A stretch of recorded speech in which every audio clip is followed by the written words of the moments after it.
Hello everyone, আসসালামু আলাইকুম। Myself কুকিংয়ে সবাইকে আবারও স্বাগতম জানাচ্ছি। আশা করি সবাই যে যেখানে আছেন ভালো আছেন। তো আজকে আমি হাজির হয়ে গেছি আবারও নতুন একটি রেসিপি নিয়ে। আজকে তৈরি করেছি খুবই মজাদার আস্ত আমড়ার আচার রেসিপি। আমড়ার সিজনে আমড়ার আচার খাবো না তা কী করে হয় বলুন তো দেখি। আমি আমার ফ্যামিলির জন্য প্রতি বছরেই এই আচারটা তৈরি করে থাকি। তো কিভাবে এই আমড়ার আচারটা আমি তৈরি করেছি সেটাই আপনাদের সাথে আজকে শেয়ার করতে চলে আসলাম। তা আমরা অনেকভাবেই অনেকে আমড়ার আচার করে থাকি। তো আস্ত আমড়ার এই আচারটা এতটাই মজা, এতটাই স্মুথ, দেখলেও যেমন লোভনীয় লাগে, খেতেও অনেক অনেক অসাধারণ। চলুন কিভাবে তৈরি করেছি দেখিয়ে দিলাম। এখানে আমি প্রথমে নিয়েছি 1 কেজি পরিমাণ মাঝারি সাইজের আমড়া। দেখতে পাচ্ছেন আমি বাজার থেকে এনেছি। এগুলো প্রথমে আমি পানি দিয়ে ভালো করে পরিষ্কার করে নেব। দেখতে পাচ্ছেন খুব সুন্দর করে আমি আমড়াগুলো পরিষ্কার করে নেব। বাজার থেকে আনলে ফল মূল যেগুলো জিনিসই আমরা ভালো মতো পরিষ্কার করে নেওয়া আমাদের উচিত। তো দেখতে পাচ্ছেন ভালো মতো পরিষ্কার করে নেওয়ার পরে আমি এভাবে আস্ত আমড়ার সিল্কাগুলো সুন্দর করে এভাবে ছিলে নিচ্ছি। আপনারা আপনাদের পছন্দ মতো করতে পারেন। তারপরে দেখতে পাচ্ছেন এভাবে আমি আমড়ার গায়ে সাইড দিয়ে কেটে দিচ্ছি যেন পরবর্তীতে মশলাগুলো বা চিনির শিরা ভালো মতো ঢুকে যায়। এভাবে প্রত্যেকটা আমড়া আমি সুন্দর করে ছিলে এভাবে সাইড দিয়ে কেটে পানিতে সুন্দর করে ধুয়ে ভিজিয়ে রেখেছি যেন টকটা কিছুক্ষণের জন্য কমে আসে। দেখতে পাচ্ছেন আরেকটি পাত্রে আমি পরিমাণ মতো পানি দিয়ে দিলাম আর দিয়ে দিলাম খানিকটা জর্দার রং।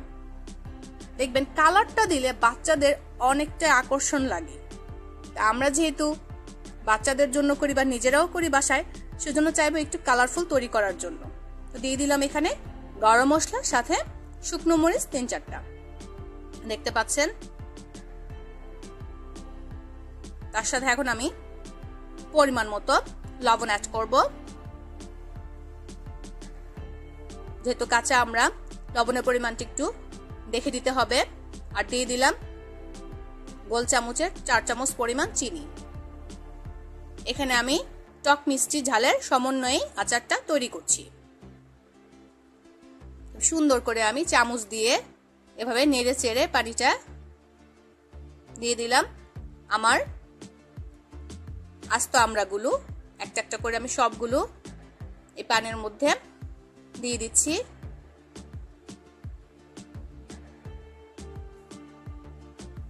এগুলো আমি আবার একটু ভালো করে চামচ দিয়ে নেড়ে চেড়ে দিলাম, ভিতরে যেন মশলা ঝাল মিষ্টি সবগুলো ভালো মতো ঢোকে। সেজন্য এগুলো ঢাকনা দিয়ে আমি সিদ্ধ করার জন্য রেখে দেব। আরেক চুলোয় আমি আরেকটি প্যান গরম করে সেখানে 5 ফোড়ন আর শুকনো মরিচ কতগুলো আমি একটু টেলে নিলাম। দেখতে পাচ্ছেন তো এগুলো আমি এখন ছেঁচে নিচ্ছি। এরকম আমি একটু টেলে নিয়েছি, একদমই মিহি করিনি। দেখতে পাচ্ছেন আর মরিচ আর 5 ফোড়নের গুঁড়া।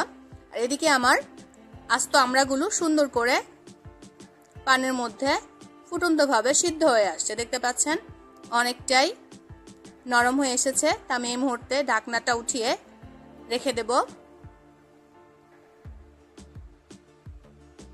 তো কিছুক্ষণের মধ্যেই দেখতে পাচ্ছেন অনেকটাই পানি কমে গেছে। আমড়াগুলো খুব সুন্দর করে সিদ্ধ হয়ে এসেছে, একদমই নরম সফট হয়ে এসেছে।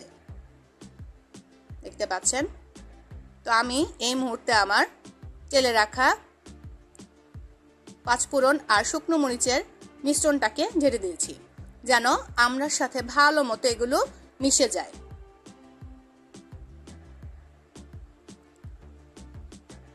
আমি কিন্তু এখানে কোনো বিট লবণ ইউজ করিনি, আপনারা চাইলে করতে পারেন।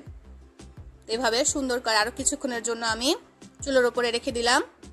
লাস্ট মোমেন্টে আমি এখানে দেখতে পাচ্ছেন একটু সরিষার তেল অ্যাড করব। আপনারা হয়তো পরবর্তীতে, কারণ আমি লাস্ট মোমেন্টে শিরের ওপরে সরিষার তেলটা সুন্দর করে দেখতে পাচ্ছেন দিয়ে দিচ্ছি। এইভাবে তৈরি হয়ে গেল খুব সহজেই আস্ত আমরার মজাদার এই আচারটি। দেখতে এতটাই সুন্দর, এতটাই স্মুথ, খেতে আপনার বাচ্চা কেন আপনারই লোভ লেগে যাবে। তো এভাবে যারা বাসায় তৈরি করে থাকেন তারা আমাকে অবশ্যই কমেন্টস করে জানাবেন আমার এই আমরার আচারটি কেমন হয়েছে। আর যারা করেননি তারা অবশ্যই বাসায় ট্রাই করে দেখবেন। তো সেজন্যই অবশ্যই আমার চ্যানেলটি সাবস্ক্রাইব করবেন আর আমার ভিডিওতে একটা লাইক দিয়ে দিবেন, যেন আপনাদের জন্য নতুন নতুন আরো অনেক রেসিপি নিয়ে হাজির হয়ে যেতে পারি। তো আশা করি আজকের এই রেসিপিটা আপনাদের ভালো লেগেছে। আজ এই পর্যন্তই, সবাই ভালো থাকবেন। আল্লাহ হাফেজ।